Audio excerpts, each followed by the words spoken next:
Assalamualaikum warahmatullahi wabarakatuh. Halo pemirsa TVRI Sumatera Selatan, apa kabar Anda hari ini? Mudah-mudahan selalu sehat, tetap semangat menjalankan aktivitas sehari-hari.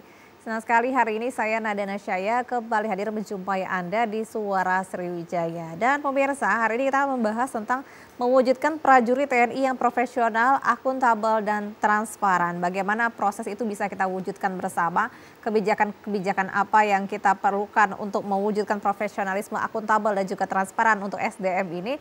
Hal inilah yang akan kita bahas di Suara Sriwijaya sore hari ini bersama dengan kedua narasumber saya yang sudah hadir di studio hari ini.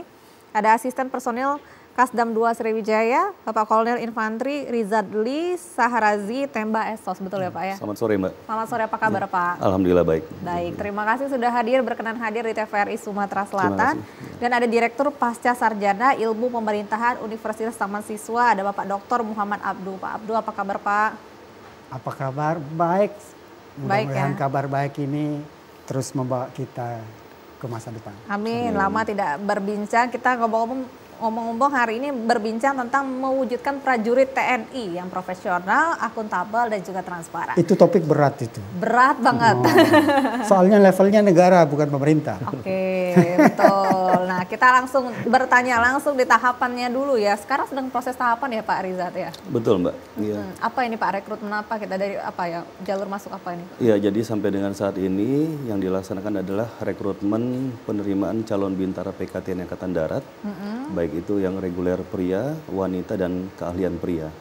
Jadi pada dasarnya memang kita mengacu kepada Undang-Undang Nomor 34 tahun 2004 tentang TNI, di mana di situ disebutkan bahwa salah satu tugas Kodam adalah melaksanakan tugas-tugas dalam bentuk operasi militer selain perang, di mana salah satu tugasnya di situ adalah pemberdayaan kekuatan wilayah termasuk unsur-unsur pendukungnya secara dini sesuai dengan pertahanan semesta. Nah, kemudian Kodam dalam hal ini dia tidak saja melaksanakan tugas-tugas pertempuran, kemudian teritorial, tetapi juga bagian dari perencanaan penyediaan tenaga manusia. Nah, salah satu melalui rekrutmen personil penerimaan TNI. Jadi tupoksinya juga banyak ya. Iya. Salah satunya adalah menyiapkan sumber daya terbaik ya untuk mengamankan lah istilahnya begitu ya. Sekarang sedang tahapan di jalur bintara Pak ya? Betul. Berapa Pak ini kuota yang disiapkan Kodam 2 Sriwijaya? Kalau kuota sebenarnya bukan menjadi domain Kodam untuk menentukan Mbak. Dalam hal ini Pers Angkatan Darat, sehingga Kodam sini hanya menyelenggarakan fungsi penyelenggaraan penerimaan. Oke. Gitu. Nah, sekarang yang ada jumlah animonya 3.718, baik itu pria maupun wanita. 3.718 orang. 718. Itu wilayah Sumatera Selatan. Pria dan wanita. Pria dan wanita. Pria dan wanita. Ini sudah di tahapan apa? Tahapan awalnya apa dulu nih Pak? Jadi di awal kita membuat brosur, kemudian melalui kampanye-kampanye kreatif untuk menarik minat calon-calon peserta ini, kemudian diawali dari pendaftaran melalui online dari beberapa website yang sudah ditentukan oleh Angkatan Darat, kemudian pendaftaran dan validasi. Nah, validasi ini sifatnya dia untuk mencocokkan administrasi yang sudah dikirimkan melalui online dengan yang ada di lapangan. Setelah mereka kita validasi dan dinyatakan cocok dan memenuhi syarat secara administrasi untuk mengikuti seleksi, dilanjutkan dengan tes kesehatan. Kesehatan, kemudian dilanjutkan dengan jasmani, kemudian dilanjutkan dengan penelitian personel, ada psikologi di situ untuk menampung minat mereka, diakhiri dengan sidang penentuan terakhir untuk menentukan kelulusan. Nah, setiap tahap ini itu kita menggunakan metode sistem gugur, Mbak. Oh iya, berarti ada sistem gugurnya ya? Ada sistem. Jadi kalau misalnya dia memenuhi syarat kesehatan, dia akan bisa lanjut ke jasmani, begitu seterusnya sampai akhir. Sampai sekarang, kalau sekarang sedang di tahapan apa nih? Saat ini karena kita membagi gelombang, dua pentahapan sedang dilaksanakan, yaitu Rikas dengan jasmani. Sudah sampai di tahapan itu ya? Lumayan panjang berarti sudah prosesnya Pak ya? Sudah berjalan sejak tanggal 5 Agustus. 5 Agustus ya sampai ke sini. Oh, berarti prosesnya berlanjut terus ya? Maksudnya berlanjut tiap hari gitu ya Pak ya? Oke, baik. Saya ke Pak Abdu dulu nih Pak Abdu. Gimana? Karena berat tadi kata Pak Abdu ya, mewujudkan TNI yang profesional, akuntabel, dan juga transparan. Bagaimana kita bisa memaknai profesional, saya filosofis ya Pak Abdu ya. Betul. Memaknai profesional, akuntabel, dan juga transparan ini dulu nih Pak Abdu. Oke. Kalau angkatan tahun ini berarti kohort anggap tahun 2025 biar mudah ngitungnya. Itu kita akan menitipkan merawat Indonesia itu puncaknya di tahun 2060. Oh, Jadi kita nitip ke hasil yang beliau kerjakan ini. Jadi tahun 2060 kita akan memetik puncak hasil dari teman-teman Bintara sekarang yang akan masuk. Jadi itu menentukan. Berapa tahun? 2060 masih hidup nggak? Wah, nggak tahu ya. Itu. Jadi kalau tahun berapa 2002? Jadi kalau di demografi begitu, karena saya belajar demografi, ya kan? Jadi angkatan sekarang itu penentu. Jadi itu nanti pemilunya di tahun 2059, pergantian rezimnya. Nah, jadi siapa yang akan berkuasa, dia nanti yang ikut andil di 2059 atau di 2054, karena nanti pemilu itu akhiran 4 sama 9. Ya, jadi jangan sampai ya kan yang udah kita tanam sekarang ini tidak berbuah di saat itu. Nah, jadi itu bukan persoalan pemerintah, nggak ada kata pemerintah di situ. Kata-kata yang pas negara. Nah, orang Indonesia sekarang tidak bisa memilah antara pemerintah dan negara, sama dengan tidak bisa memilah antara manis dengan gula, tidak bisa memilah antara asin dengan garam. Tidak bisa memilah laut dengan ombak. Negara dengan pemerintah berbeda. Seperti itu. Itu yang utama. Oke. Nah, jadi beliau ini aparat negara, bukan aparat pemerintah. Karena pemerintah itu ada rezimnya tiap 5 tahun. Kita nggak puas ganti.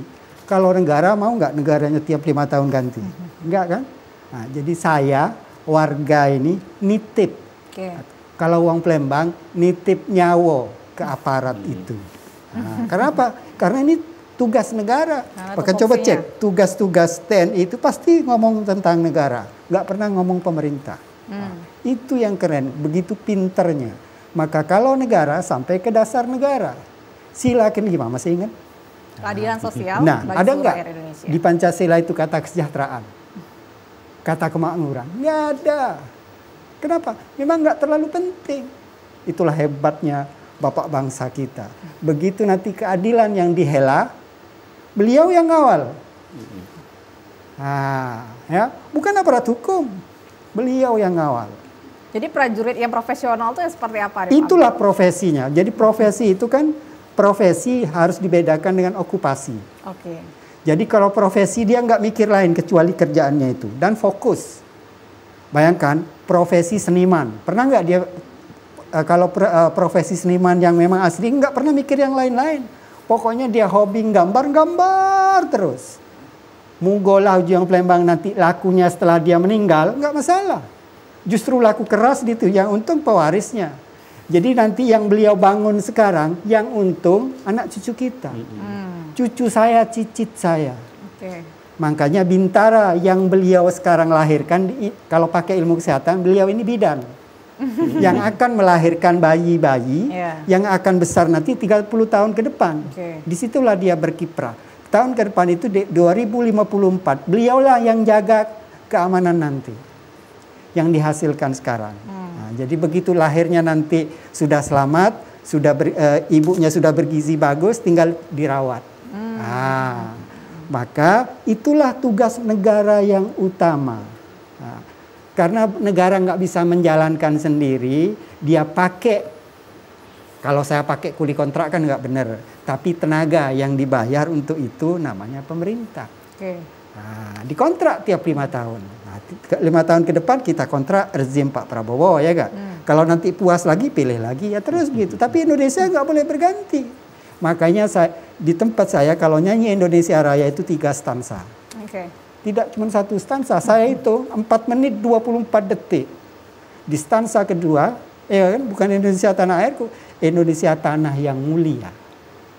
Nah, jadi saya belum lahir, beliau belum lahir, Indonesia sudah ada, sudah mulia. Yang membuat dia digerogoti saya yang kurang ajar. Nah, kemuliaan Indonesia digerogoti oleh perilaku saya. Nah, mudah-mudahan nanti dijaga oleh Bintara yang sekarang mau dilahirkan. Jangan-jangan sekarang udah hamil 9 bulan, ya kan? Jadi kita nitip. Jadi kalau di perjalanan kita nitip ke ban mobil, perjalanan bangsa 30 tahun ke depan saya nitip ke beliau. Tolong lahirkan bintara yang bisa menjaga cucu dan cicit saya. Oke, baik. Nah, itu kira-kira. Jadi kita tanya nih, bagaimana nih Pak, dari Pak Rizal sendiri memastikan profesionalisme dalam proses rekrutmen ini? Iya, jadi memang menjadi ketetapan yang sudah ditentukan dari pimpinan kita di Angkatan Darat, mulai dari mekanisme, kemudian penentuan personil yang akan terlibat dalam tim, saya sampaikan seperti itu. Jadi kita juga membuat satu fakta integritas, Mbak. Jadi situ ada kesepakatan, ayo nih kita sepakat sama-sama kita akan melahirkan nih calon-calon prajurit yang profesional dan sekarang lah waktunya. Gitu. Tidak ada tempat lain selain kita menentukan orang-orang yang terbaik. Potensi yang ada di wilayah Palembang ini kita kumpulkan, kita seleksi, kita pilih untuk bergabung menjadi prajurit TNI Angkatan Darat. Gitu. Nah, ada beberapa penekanan dari pimpinan yang mungkin kalau saya boleh bilang menjadi satu ketetapan ya. Jadi bagi siapapun yang melanggar itu, dia akan dihadapkan dengan hukum. Jadi saya rasa ini satu hal yang mengikat yang mungkin menjadikan kita sebagai pedoman, Pak. Karena yang kita seleksi adalah calon-calon prajurit yang nantinya akan kita gunakan tenaganya, yang kita latih agar mereka bisa siap untuk melaksanakan tugas-tugas negara. Seperti Mbak William, bukan tugas-tugas pemerintah ya, tugas-tugas negara. Gitu. Jauh di atas. Syarat-syaratnya apa ini Pak Rizal? Iya, yang pertama pastinya dia warga negara Indonesia asli, kemudian sehat jasmani dan rohani, tidak memiliki catatan kriminal, catatan hukum, kemudian secara administrasi dia berijazah dan memang ada standar, Mbak. Itu berlaku di 2-3 tahun terakhir. Jadi lulusan tahun 2020 itu standar nilai ijazahnya minimal 68. Itu rata-rata dari 3 mata pelajaran, bahasa Indonesia, bahasa Inggris, dan matematika. Kemudian lulusan 2021 sampai dengan 2022 dia standar nilainya 70, sama dengan 3 mata pelajaran itu. Kemudian di lulusan 2023 dan 2024 naik lagi 75. Artinya kan di situ kita sudah melihat ya, ada peningkatan standar, betul. Dari sisi akademis. Gitu. Nah, kemudian untuk tinggi badan di daerah reguler itu 163 cm untuk pria, kemudian 157 cm untuk wanita. Nah, ada Perpres, kalau tidak salah itu Perpres nomor 60. Di situ ada klausulnya, ada pembedaan karakter daerah. Jadi daerah tertinggal itu dia ada dispensasi, Mbak. Jadi tingginya bisa untuk pria hanya 160, betul. Kemudian 155 untuk wanita. Yang kayak di NTT yang naik tiang bendera itu kan? Betul. Udah gugur, masuk lagi? Iya. Karena ada pengecualian. Iya, untuk daerah-daerah tertentu gitu, ya. Pak ya. Kemudian dia belum menikah dan sanggup untuk tidak menikah 2 tahun setelah dia melaksanakan pendidikan. 2 tahun setelah pendidikan. Oh, ada kontraknya seperti itu ya, Pak ya. Berarti usia minimal yang lulusan tahun 2020 ya, Pak? Iya, maksimal mungkin, Mbak. Oh iya, maksimal 2020. Minimal baru lulus SMA. Iya, jadi kalau hitungan usia itu dia yang paling muda nanti 17 tahun 9 bulan. Kemudian yang paling senior nanti itu 22 tahun terhitung mulai buka pendidikan. Nah, jadi lebih dari itu sudah tidak bisa diterima karena memang sudah menjadi syarat mutlak, Pak, untuk penerimaan. Darah muda itu. Iya. Darah muda. SMA sederajat bisa semua, Pak ya? Bisa. SMK dan itu madrasah aliyah gitu ya? Iya. Semuanya. Jadi kebetulan di tahun ini ada kebijakan Bapak Kasat untuk bintara keahlian, tetapi dikhususkan bagi yang pria, Mbak. Jadi keahlian itu ada 24 prodi, saya tidak bisa menyebutkan satu persatu, tetapi di dalamnya ada prodi teknik, kemudian termasuk di dalamnya perkapalan dan penerbangan, kemudian pertanian, perkebunan, dan perikanan. Nah, memang diprioritaskan masalah perkebunan oleh Bapak Kasat, sehingga nanti tahun ini ada tambahan selain yang reguler pria dan wanita, ditambah dari penerimaan untuk bintara yang khusus keahlian. Ada ini masuk dari dalam di yang 3.000-an lebih tadi ya, 3.700 termasuk tadi. Di dalamnya. Oh, masuk dalam situ ya, tapi memang ada jurusan-jurusan yang memang menjadi konsen khusus gitu ya, Pak ya. Oke, nah Pak Abdu, syaratnya banyak gitu ya. Dari segi pendidikan pun nilai terus mengalami peningkatan gitu ya. Artinya memang yang dicari bukan hanya fisik, tetapi juga dari otak juga ya, dari cara pola pikir pun juga diperlukan. Nah ini Bapak melihat ini merupakan salah satu syarat untuk menjadi profesional. Nanti dijawabnya. Nanti dijawabnya. Kita ini harus break dulu. Pemirsa, kami mengundang Anda di line telepon di 0711311454. Tetaplah bersama kami di Suara Sriwijaya.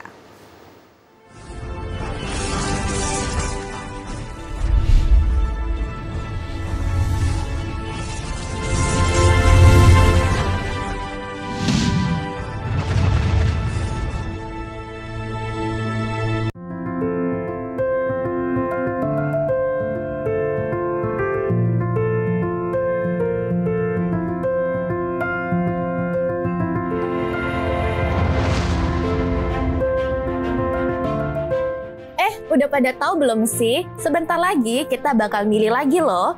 Tapi kali ini kita akan memilih kepala daerah, bupati, wali kota, dan gubernur.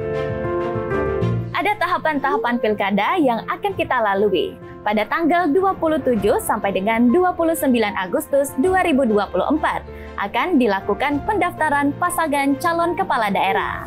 Selanjutnya, pada tanggal 22 September 2024 dilakukan penetapan pasangan calon kepala daerah. Selanjutnya, pada tanggal 25 September sampai dengan 23 November 2024 akan dilakukannya masa kampanye. Kemudian, di tanggal 27 November 2024 akan dilakukan pemungutan suara serentak seluruh Indonesia. Selanjutnya, pada tanggal 27 November sampai dengan 16 Desember 2024 akan dilakukannya rekapitulasi penghitungan suara. Nah, tentunya kita akan kawal sampai dengan penetapan calon terpilih. Nah, gimana? Sekarang udah tahu kan ya? Tapi satu lagi, sebelum memilih jangan lupa kenali pasangan calon kepala daerah yang akan kamu pilih nanti ya.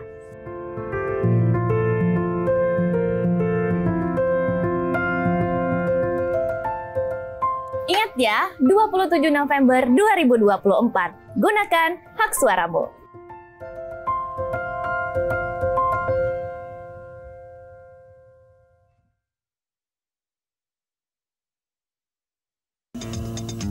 Marilah kita berpantun Kejeramba karang ngejer layangan.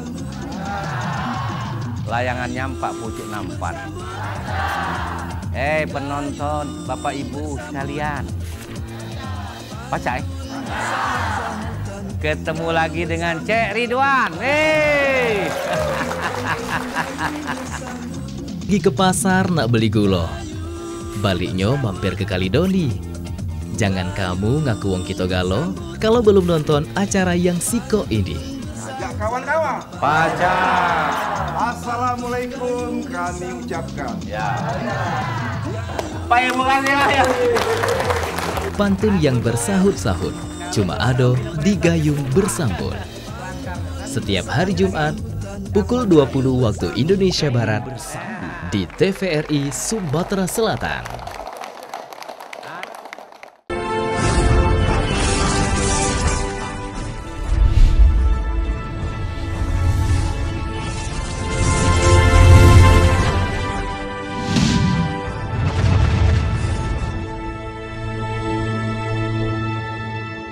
Terima kasih pemirsa, Anda masih bersama kami di Suara Sriwijaya. Mewujudkan prajurit TNI yang profesional, akuntabel dan juga transparan masih menjadi tema kita di sore hari ini.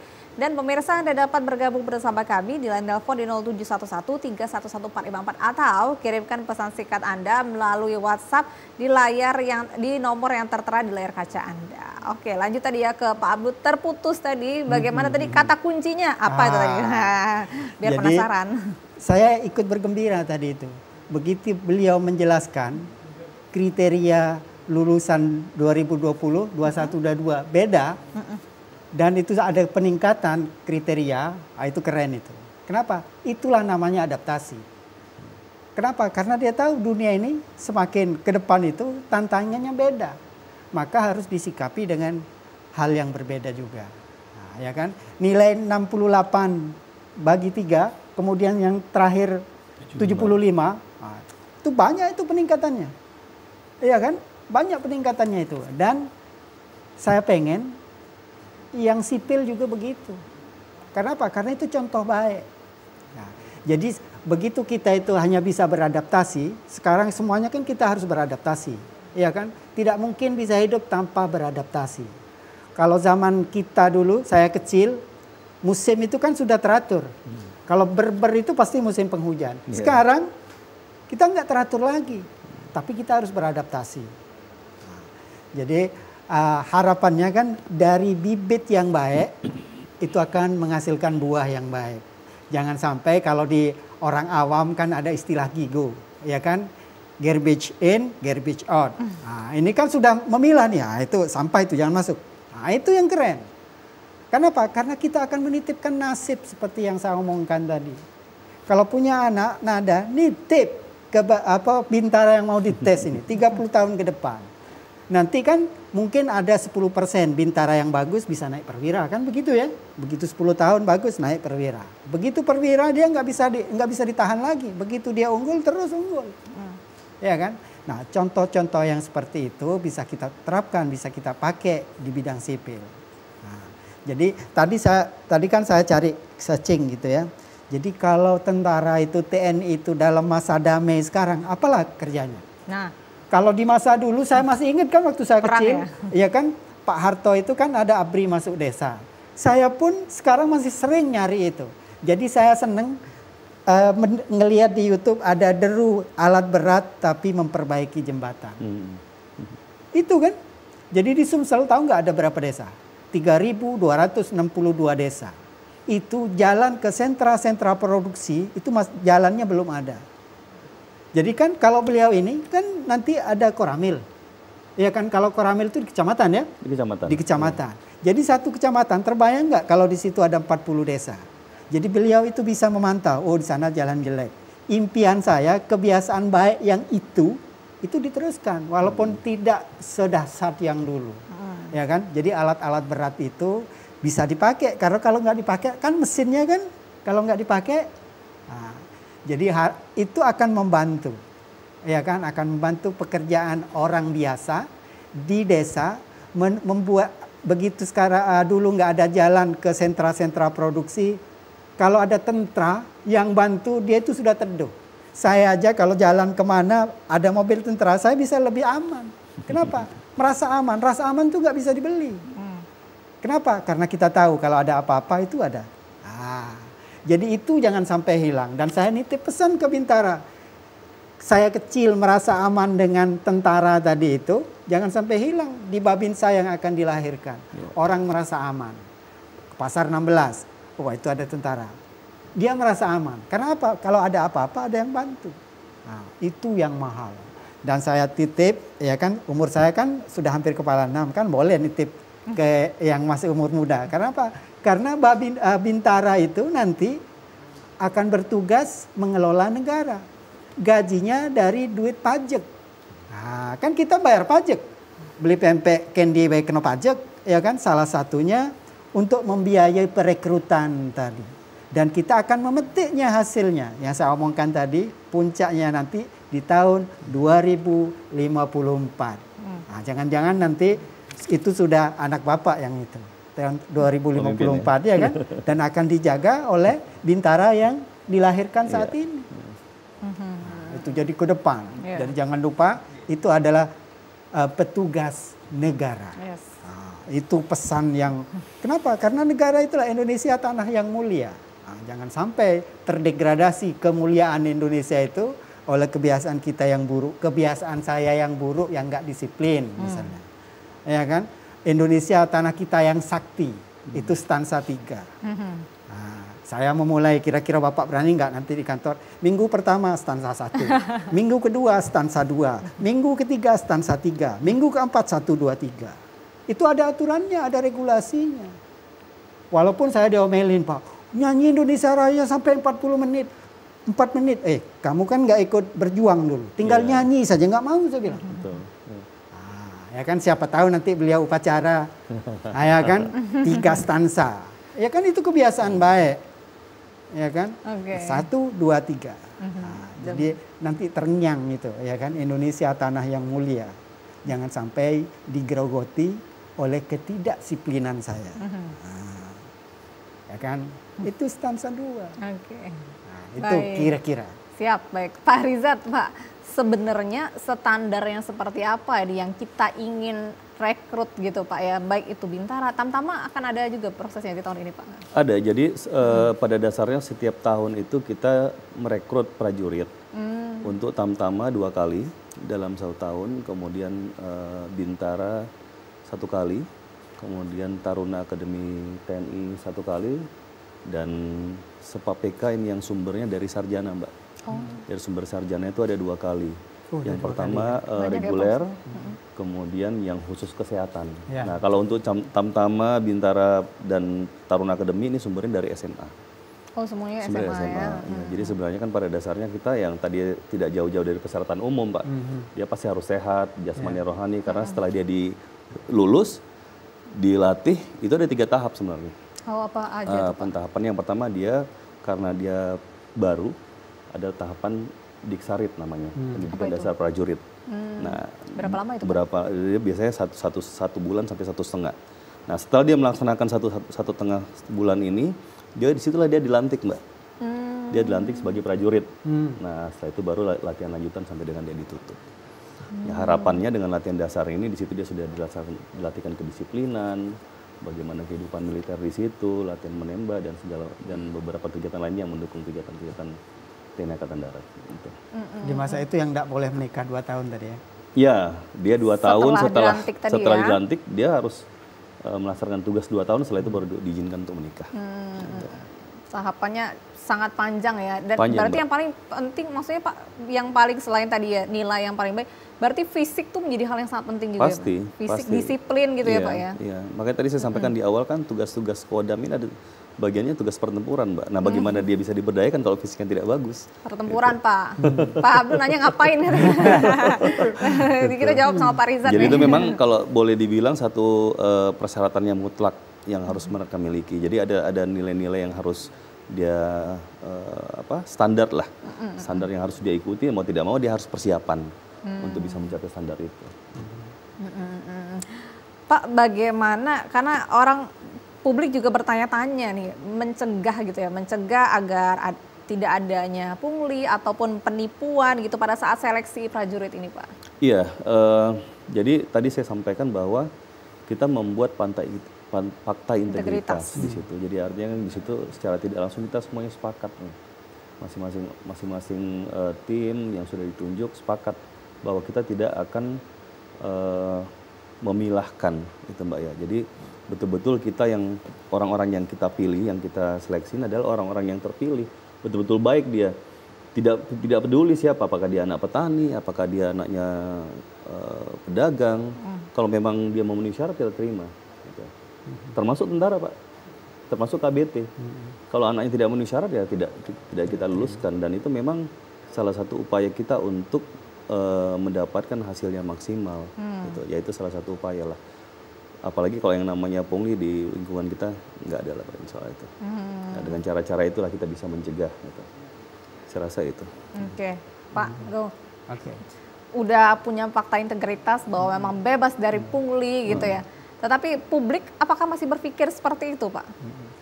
Jadi kalau untuk warga, orang biasa seperti kita, orang sipil, jangan lupa kita itu penikmat hasil kerja beliau.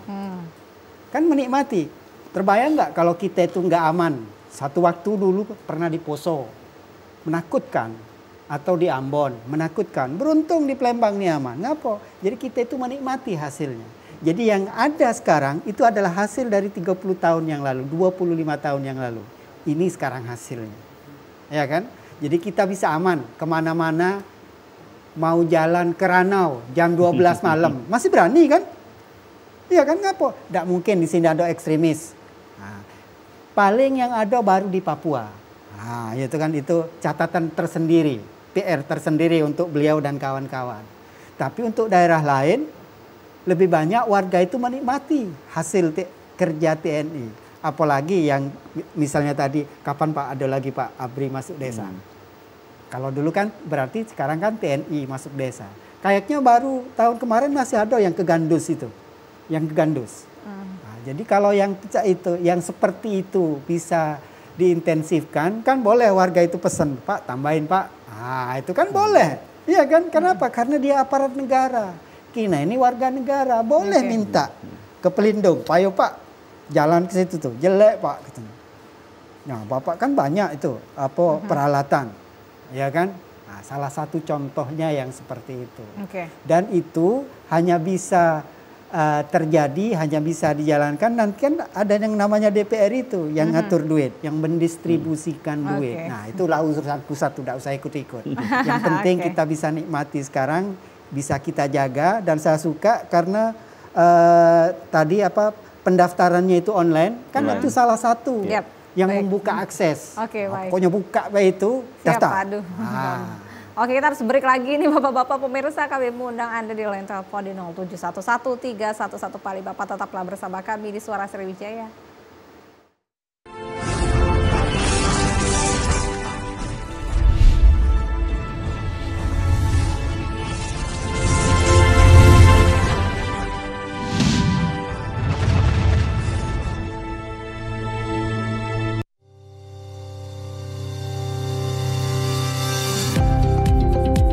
TVRI Sumatera Selatan merupakan bagian dari Lembaga Penyiaran Publik TVRI Media Pemersatu Bangsa.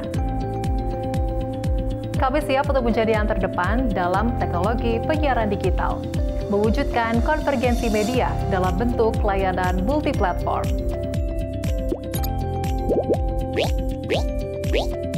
Dikelola secara modern, tepat guna, dapat diakses secara global, serta jangkauan yang sangat luas.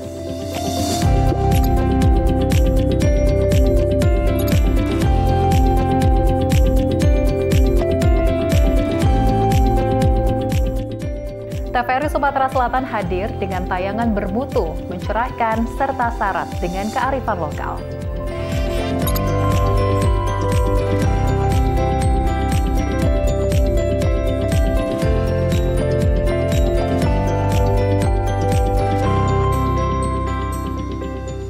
Memotivasi masyarakat melalui program informasi, pendidikan, dan hiburan yang menguatkan persatuan dan keberagaman.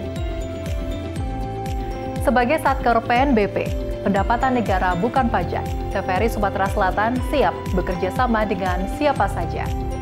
Kami akan menjadi mitra terbaik Anda dalam kerjasama program acara, liputan publikasi, dan promosi. TVRI, Media Pemersatu Bangsa.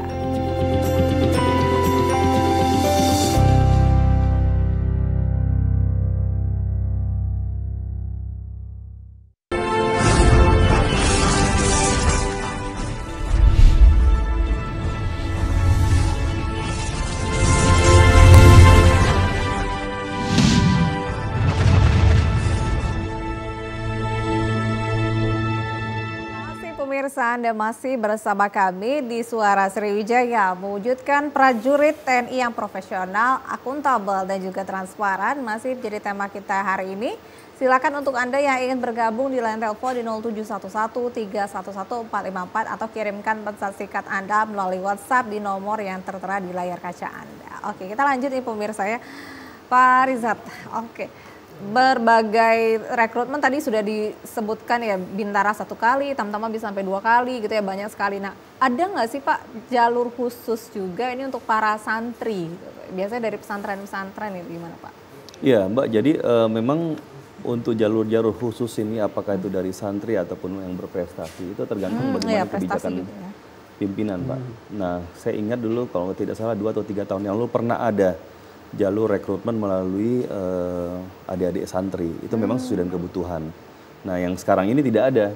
Tetapi kalau untuk yang berprestasi itu bisa menjadikan catatan, Mbak. Contoh misalnya tadi saya sudah menjelaskan mekanisme seleksi mulai dari dia tahap kesehatan sampai dengan penentuan akhir.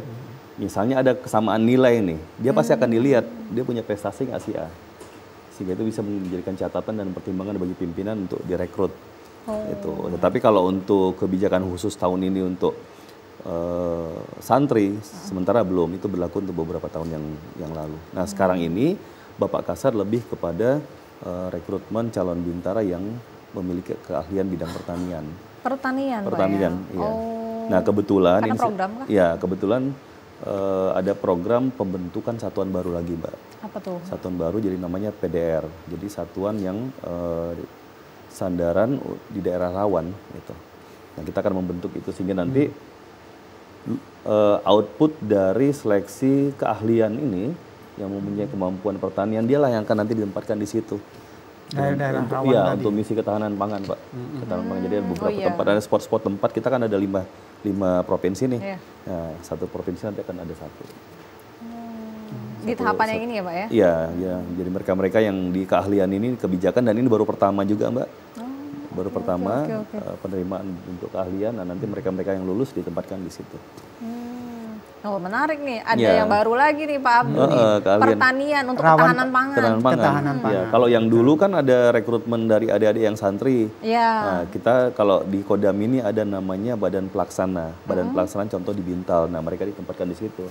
Mungkin pada saat kegiatan-kegiatan teritorial dia memimpin pengajian, mungkin berdakwah di situ.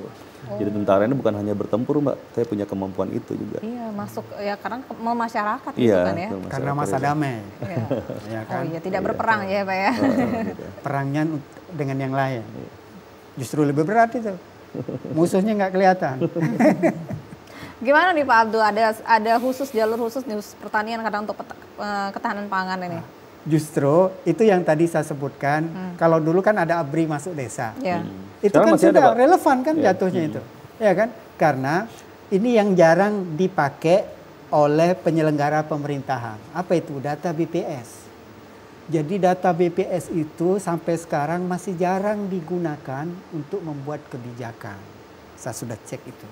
Jadi data BPS itu saking kayanya, Pak. Jadi nanti di Sumsel nih ya, di Sumsel ada 3.263 desa. Di setiap desa itu nanti ada informasi berapa jumlah lahan pertanian, berapa buruh tani yang nggak punya tanah pertanian, berapa yang kurang gizi. Jadi itu rentetannya, jadi bisa dipetakan. Jadi teman-teman di Koramil bisa pakai data itu. Jadi dia tidak perlu menghabiskan energi untuk mendatangi desa itu satu persatu. Terbayang nggak kalau Bapak datengin 3.263 desa di Sumsel? Iya kan? Nah, begitu kita pakai, jadi kalau datanya salah, kita tinggal keluar ke BPS. Yang benar lo nyari data, ini datanya salah. Tapi kalau nggak pernah pakai, kita nggak bisa protes. Betul. Iya kan? Nah, jadi begitu Koramil itu, kan nanti yang udah direkrut Bintara ini, masuk nggak ke daerah-daerah yang seperti itu? Masuk. Sampai ke Koramil itu ya. Itu yang pas. Kenapa? Karena dengan data-data kita bisa tahu tuh kantong-kantongnya. Sampai kalau di Sumsel, mana desa yang nggak punya sumber air minum? Masih banyak, Pak. Nggak punya. Jadi dia itu air minum itu nggak bisa kita pertanggungjawabkan. Kenapa? Karena memang nggak ada sumbernya. Kemudian sanitasinya. Itu kan pekerjaan yang saya ingat dulu, ABRI masuk desa itu sering membantu itu. Ya kan, jadi pas lah itu. Jadi merekrut khusus yang seperti itu karena rawan pangan kan. Jangan sampai nanti kelaparan udah terjadi, kita nggak bisa ngapa-ngapain. Nah, jadi itu yang dimaksud dengan adaptasi tadi. Jadi begitu melihat persoalan ke depan, kita antisipasi dengan, karena kan hanya TNI yang bisa yang seperti itu, ya kan? Nah, maaf ngomong ini Pak ya, kalau yang begitu itu senjata nggak Pak? Iya pasti Pak. Ya, sesuai dengan standar satuannya. Kalau dia di satuan tempur, otomatis kan ada yang namanya DSPP. Gitu. Jadi mereka memiliki perlengkapan untuk bertempur, termasuk di Koramil. Oh, di Koramil. Karena itu satu standar yang harus dimiliki oleh Angkatan Darat. Gitu. Itulah yang membuat warga itu merasa aman. Saya juga merasa aman kan. Nah, itu ada gitu. Ya kan? Nah, jadi perasaan itu mahal dan jangan sampai warga itu sudah lapar nggak aman. Nah, itulah yang susah. Iya kan? Itulah musuh utama. Lebih dari perang, ya kan? Kalau perang kan jelas musuhnya. Kalau yang ini udah kelaparan, ya kan? Mau makan nggak tahu kapan, ya kan? Nah, jadi kalau itu dibarengin dengan data yang pas, dari kita yang bertanggung jawab kan BPS. Saya pengen sekali waktu itu Koramil itu protes ke BPS. Ini tidak benar datanya. Nah, kalau kayak kami kan kadang diketawain saja karena sipil. Wah ini kami ada program ini untuk daerah yang rawan pangan. Rupanya di desa itu masih banyak yang kurang gizi. Iya kan? Berarti itu kurang. Mana datanya? Ujung Plembang Pak, saya rewangi. Nah, mintanya itu di situ. Kenapa? Karena datanya sudah dicukupi oleh BPS. Presiden pun pakai data itu. Karena data itu, Indonesia Hutang pun pakai data itu. Nah, tinggal dipakai. Mahal Pak Owner. Udah triliunan investasi untuk ngumpuli data. Sayang kalau nggak dipakai. Nah, saya selalu mengiklankan itu, disangka saya orang BPS. Pak Rizat, ini sejauh mana sih peran prajurit-prajurit ya dalam mendukung program-program pembangunan di wilayah tanggung jawabnya? Iya Mbak, kalau dibilang sampai sejauh mana saya rasa mereka sudah maksimal ya Mbak. Gitu. Jadi kalau tadi Bapak bilang ABRI masuk desa kalau zaman dulu. Sekarang masih ada Pak. Jadi sekarang itu program TMMD. Bahkan dulu waktu saya di Jawa Tengah, dalam 1 tahun itu kita bisa 3 kali Mbak. 3 kali melaksanakan TMMD. Kepanjangannya apa itu Pak? TNI Manunggal masuk desa. Oh, TNI Manunggal masuk desa. Kalau dulu AMD, ABRI. Iya betul, ABRI masuk desa. Sebenarnya programnya sama Pak. Sama. Jadi salah satunya adalah untuk meningkatkan atau membantu meningkatkan kesejahteraan masyarakat. Contoh misalnya dia selama ini secara infrastruktur dia terhambat nih. Nah itu dia. Ya, dia karena jalannya jelek, dia mungkin butuh waktu sampai berjam-jam menuju ke lokasi dia. Dia berkebun, tapi dengan adanya kita bangun jalan, aksesnya lebih cepat ke sana. Otomatis kan perekonomian lebih baik gitu. Nah kita sudah sampai sana Mbak. Sampai sekarang ini program Bapak Kasat, kita menentukan beberapa titik di salah satu atau mungkin di beberapa wilayah yang mungkin dikatakan sulit air, kita dapat airnya. Dan hampir setiap kodim lah, kalau di sini kodim yang bermain di wilayah, dia sudah menentukan beberapa desa yang sulit air, tapi dia berhasil untuk mendapatkan air itu. Untuk siapa? Untuk masyarakat. Jadi kalau dibilang sudah sejauh mana, kita sudah masuk ke zona itu. Saya sering sih membaca berita kalau sedang siaran itu pasti banyak peran-perannya gitu ya Pak ya. Karena memang banyak sekali membantu karena terjun langsung kepada masyarakat gitu ya. Dan seperti kata Pak Abdul tadi, ikut menenangkan gitu ya. Kalau adanya TNI di situ gitu ya Pak Abdul ya. Berarti ya balik lagi kita ke tema nih, berarti yang profesional, akuntabel dan juga transparan dengan melakukan ini gitu ya. Pendidikan mereka pun juga akan ditekankan ini ya Pak ya. Maksudnya nilai-nilai humanisnya tuh juga tinggi gitu Pak. Gimana tuh Pak Rizal? Iya, jadi dalam pendidikan itu kan ada 3 aspek itu ya. Jadi sikap perilaku, kemudian pengetahuan keterampilan sampai jasmani. Nah, ini kita istilahkan tripola dasar Mbak, yang semuanya harus dimiliki oleh si prajurit. Berarti disiplinnya, kemampuannya, jasmaninya semuanya sudah dilatih di situ. Nah, di Kodam ini kita memiliki lembaga pendidikan namanya Rindam, ya Resimen Induk yang berlokasi di Muara Enim. Disitulah dia akan mendidik calon tamtama, calon bintara, dan juga yang reguler Mbak. Yang reguler itu adalah peralihan golongan dari yang tamtama menjadi bintara, itu dididiknya di situ juga. Masih di situ juga Pak ya, sekolahnya istilahnya di Muara Enim Mbak ya? Di Muara Enim. Itu nanti sampai pelantikan di situ juga? Sampai pelantikan, dan kebetulan tanggal 15 nanti ini penutupan untuk pendidikan pertama tamtama yang ditutup langsung oleh Bapak Panglima. Oh ini yang tahun 2024 ya, ini? Iya, tahun 2024 ini. Gitu. Udah selesai berarti ya tahapan tamtama yang gelombang pertama? Gelombang pertama.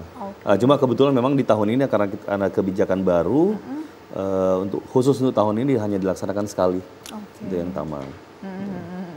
Oke, nanti kita ngobrol-ngobrol lagi nih di segmen terakhir Bapak-Bapak. Pemirsa, kami masih mengundang Anda di line telepon di 0711-311-454. Tetaplah bersama kami.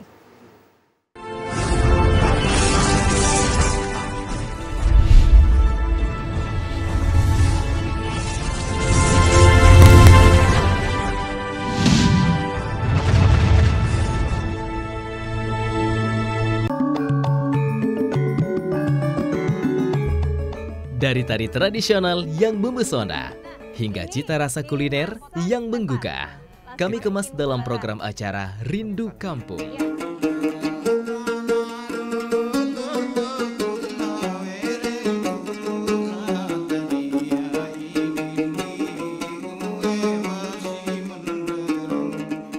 Setiap Jumat, pukul 9 waktu Indonesia Barat, hanya di TVRI Sumatera Selatan.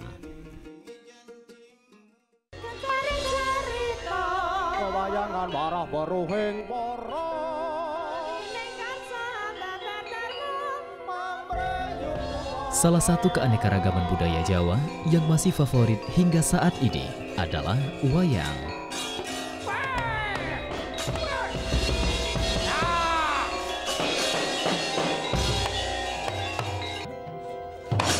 Seni pertunjukan dengan alur cerita yang menarik ini hadir menemani pemirsa pecinta warisan budaya asli Indonesia dengan beragam cerita dan balon kondang.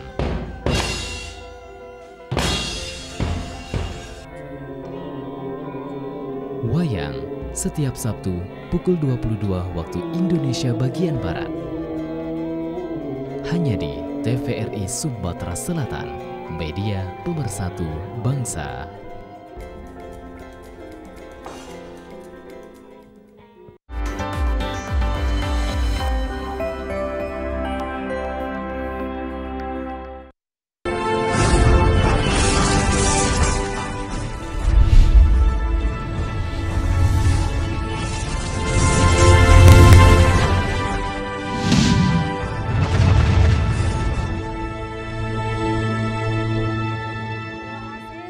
Anda masih bersama kami di Suara Sriwijaya mewujudkan prajurit TNI yang profesional, akuntabel dan juga transparan masih menjadi tema kita.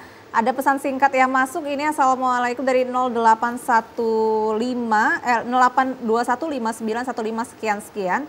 Assalamualaikum, izin saya mau nanya Bapak, berdasarkan tema mewujudkan TNI yang profesional, akuntabel dan transparan, apakah wilayah Kodam 2 Sriwijaya membuka CPNS untuk tahun ini? Apakah ada jalur khusus untuk penyandang disabilitas dan apa saja tata cara masuknya, dan terima kasih. Silakan dijawab dulu Bapak. Baik Mbak, jadi untuk rekrutmen CPNS ini tidak menjadi kewenangan Kodam. Kalau untuk di lingkup TNI, rekrutmen PNS itu dibebankan kepada Mabes TNI.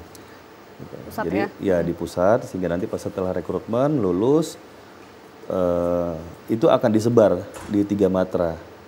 Jadi untuk Kodam 2 Sriwijaya sendiri tidak terlibat dalam seleksi CPNS. Ya, seleksi yang untuk Kodam 2 Sriwijaya tadi yang sudah disebutkan khusus sama untuk Pak Riza prajurit tadi saja. Ya, prajurit saja begitu. Ada lagi pertanyaan 08211004 sekian. Bagaimana dengan pengembangan karirnya untuk prajurit? Nah, silakan ya Pak. Jadi pada dasarnya seperti yang saya sampaikan di awal, setiap prajurit diberikan kesempatan untuk naik golongan gitu. Jadi contoh pertama dia berdinas selama 10 tahun, diberikan kesempatan untuk sekolah menjadi bintara. Naik golongan, demikian juga hanya dengan bintara, dinas 10 tahun bisa naik golongan menjadi perwira dengan catatan dia memenuhi syarat. Seperti syarat-syarat yang saya sampaikan tadi. Nah, kemudian di samping itu ada yang namanya pendidikan spesialisasi, ada juga yang namanya pendidikan umum. Nah, itu juga salah satu persyaratan untuk peningkatan ataupun juga alih golongan dari masing-masing blok itu, apakah tamtama ke bintara ataupun bintara jadi perwira. Untuk penempatannya disebar di wilayah Sumbaksel atau di sebelah Sumsel? Ya, jadi untuk rekrutmen ini karena ini memang leading sektornya adalah Spersat. Jadi kita bertugas untuk menyeleksi, kemudian nama-nama itu nanti akan kita kirimkan ke sana, penempatan langsung menjadi kewenangan Spers Angkatan Darat, walaupun mungkin kalau di persentase lebih besar persentase untuk mereka ini setelah lulus menduduki jabatan di lingkungan Kodam 2 Sriwijaya. Oh, gitu. Di situ ya Pak ya? Tinggal sebarannya aja ya, ditempatkan di mana. Ya, di situ kan tadi saya sebutkan persyaratan salah satunya apa Pak? Terakhir, siap ditempatkan di mana saja gitu. Dan siap ditugaskan ke mana saja. Iya, siap ditempatkan di mana saja, siap ditugaskan di mana saja. Termasuk ke pulau-pulau terluar. Termasuk ke pulau-pulau terluar. Namanya juga menjaga negara kan, petugas negara. Oke, kalau tantangan nih Pak, tantangan dalam proses rekrutmennya ini apa aja nih Pak? Yang pertama begini Mbak ya, jadi informasi ini kan tidak semuanya bisa kita dapatkan nih. Nah tadi kan ada saya sebutkan beberapa daerah tertinggal. Oh iya. Nah, memang sehingga ada beberapa tempat yang mungkin jaringan internetnya tidak ada, sinyal yang tidak bagus. Nah kita punya upaya. Ada salah satu satuan di bawah Kodam, Badan Pelaksana dalam hal ini Ajen, mungkin pernah dengar ya. Nah mereka bertugas untuk mengkampanyekan Mbak. Ada kita istilahkan kegiatan kampanye kreatif. Mereka yang akan keliling. keliling ke sekolah-sekolah, membuat brosur, bahkan membuat pamflet-pamflet, video di mana-mana. Kalau itu mungkin di daerah tertinggal, dia masuk sampai ke sana, menyebarkan informasi tentang mekanisme rekrutmen kepada lapisan masyarakat khususnya yang daerah pedalaman, Mbak, sehingga mereka mengerti, oh ternyata ada, saya bisa memenuhi syarat nih, saya mampu, saya bisa untuk ikut, sehingga mereka bisa bergabung dengan Angkatan Darat gitu. Tantangannya itu, tapi ada juga strategi ya strateginya itu kita yang dilakukan gitu ya. Jadi yang paling utama itu adalah informasi gitu ya, untuk bisa tersebar sampai ke semua lapisan masyarakat gitu ya Pak ya.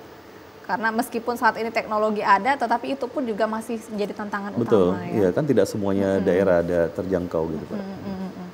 Tapi kalau berdasarkan pengalaman-pengalaman nih Pak, antusiasme para calon-calon prajurit ini kalau sampai 3.000-an lebih ini artinya ini cukup tinggi juga nih Pak ya sebenarnya, atau standar kayak gitu Pak? Iya, jadi beberapa rekan atau mungkin teman sejawat yang saya tanyakan, animonya luar biasa Mbak di Sumatera ini, Sumatera Selatan khususnya, sampai dengan ini kan 3.718, sedangkan walaupun belum ditentukan alokasinya, tapi kalau kita lihat mundur ke belakang kan itu alokasinya mungkin antara 250 maksimal 300 gitu. Artinya kan betul-betul selektif gitu dengan jumlah animo yang segitu. Seperberapanya itu? Iya. Nah, memang kita sedikit kewalahan dihadapkan dengan tenaga manusia untuk yang tim seleksi, kemudian alat peralatan juga terbatas, sehingga memang membutuhkan cukup waktu yang panjang Mbak, kurang lebih hampir 1,5 bulan lah. Setengah bulan Pak ya? Untuk bisa menyeleksi itu. Sampai untuk ke tahapan pendidikan ya? Iya, dan kita laksanakan 2 tahap Mbak. Oh iya. Jadi tahap daerah ini dilaksanakan di sini, kemudian tahap pusat. Nah tahap pusat panitianya berbeda lagi. Jadi panitia memang sudah bentukan dan seluruhnya menggunakan tenaga dari Mabes Angkatan Darat. Gitu. Jadi betul-betul disaring, tingkat panda disaring, nanti yang lulus di sini dikirim ke pusat untuk diseleksi lagi dari awal. Dari awal lagi? Dari awal, jadi mekanisme sistem gugur lagi? Sistem gugur lagi, jadi kalau di sini dilaksanakan kesehatan, jasmani, psikologi, kemudian teori dan praktek, dikirim ke sana awal lagi Pak. Mulai lagi. Ya, dari yang 300 tadi ya? Iya. Dari yang sudah sistem gugur tadi ya? Katakanlah dengan animo yang sekarang ini 3.700, kemudian kita berbicara setengahnya mungkin. Betul. Ya. Setengahnya lulus, 1.500 itu dikirim ke sana, mengawali lagi Pak dari awal. Sistem gugur lagi sampai akhirnya dapat yang terbaik lah itu ya? Sampai yang terbaik, kalau misalnya 300 ya 300 orang itulah dari 1.500 ini yang terbaik untuk ikut pendidikan. Ya harapannya kita seperti itu Mbak ya. Betul. Gitu. Pak Abdul, pesan-pesan nih untuk para calon-calon masa depan yang akan menjaga negara kita ini apa nih Pak Abdul? Jadi ibarat tadi itu kita mau sholat, itu kan wudhunya, ya kan? Nah, wudhunya. Jadi itu tadi perilaku untuk menjaga kesucian Indonesia.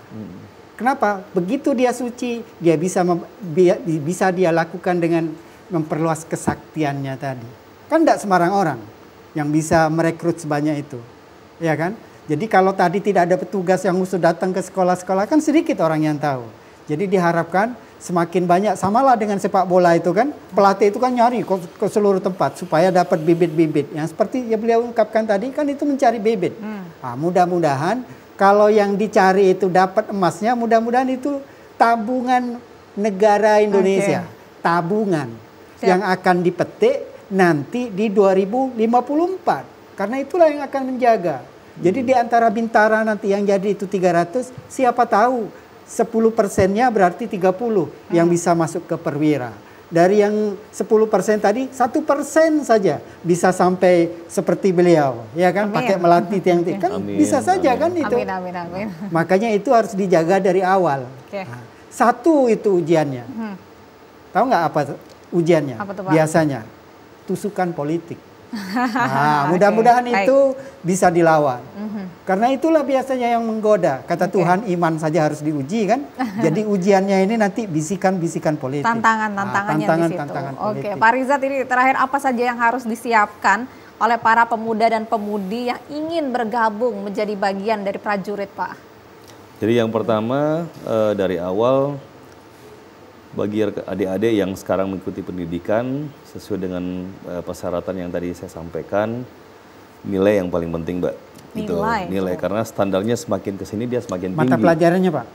Jadi sebenarnya kalau untuk persyaratan ini ada 3 Pak. Mata pelajaran yang menjadi mata pelajaran pokok, bahasa Inggris, bahasa Indonesia, matematika. Nah, yang tahun kalau kita berbicara yang tahun ini standarnya saja sudah 75. Yang menentukannya adalah Angkatan Darat. Tidak menutup kemungkinan tahun depan akan lebih. Jadi jumlah nilainya 75 ya? Ini 3 mata pelajaran saja Pak standarnya. Itu artinya kan Angkatan Darat menginginkan kualitasnya akan lebih baik Pak di tahun yang akan datang. Jadi adik-adik yang sampai dengan saat ini mungkin kelas 3 SMA yang bercita-cita tahun depan untuk mendaftar menjadi prajurit TNI, belajar yang baik, kemudian nilainya juga harus baik, kesehatannya dipelihara, jasmaninya dilatih, karena itu persyaratannya kalau menurut saya gampang. Tinggal sekarang adik-adik ini mau atau tidak. Gitu. Sering lari pagi. Sering lari ya, dia olahraga rutin lah Pak. Kasih tips dan trik deh Pak. Begini, saya buka ya. Jadi Kodam ini itu punya balak lagi yang namanya Jasdam. Itu mereka siap, Mbak. Saya justru pertama di awal masuk saya lihat luar biasa ya, animonya banyak dan adik-adik itu punya keinginan untuk memang siap untuk mengikuti menghadapi tes itu. Dia latihan di situ. Di situ sudah disiapkan latihan jasmani mulai dari lari, kemudian ada yang namanya pull up, kekuatan tangan, push up, kekuatan tangan juga, sit up, kekuatan perut. Nah, di situ semuanya sudah dilatihkan. Kalau renang? Renang mungkin karena fasilitas tidak ada. Kalau di satuan kita yang punya hanya di Batalion Raider 200 ya. Itu bisa digunakan juga untuk umum, silakan saja ke sana. Karena itu fasilitas negara juga. Kami juga, berenang di situ. Iya. Intinya siapkan secara fisik, siapkan secara mental, kemudian kesehatannya dan juga akademik. Itu yang paling penting ya. Tips dan triknya ini langsung dikasih agar siapapun yang nanti teman-teman adik-adik yang masih perempuan SMA, ya? Lagi perempuan. Siapapun laki-laki dan perempuan gitu ya. Karena kalau itu kan laki. Betul, karena prajurit bisa laki-laki dan juga bisa perempuan. Terima kasih Pak Rizal, Pak Abdul juga terima kasih banyak sudah berbincang di Suara Sriwijaya. Mudah-mudahan yang punya cita-cita, niat yang ingin menjadi prajurit ini bisa mengambil pelajaran yang banyak dari perbincangan kami di sore hari ini. Dan good luck, mudah-mudahan berhasil gitu ya. Seperti tips-tips yang sudah diberikan tadi. Dan saya Nadana Syaya, mewakili kerabat kerja yang bertugas, pamit undur diri. Terima kasih atas kebersamaan Anda. Wassalamualaikum warahmatullahi wabarakatuh dan sampai jumpa. Waalaikumsalam.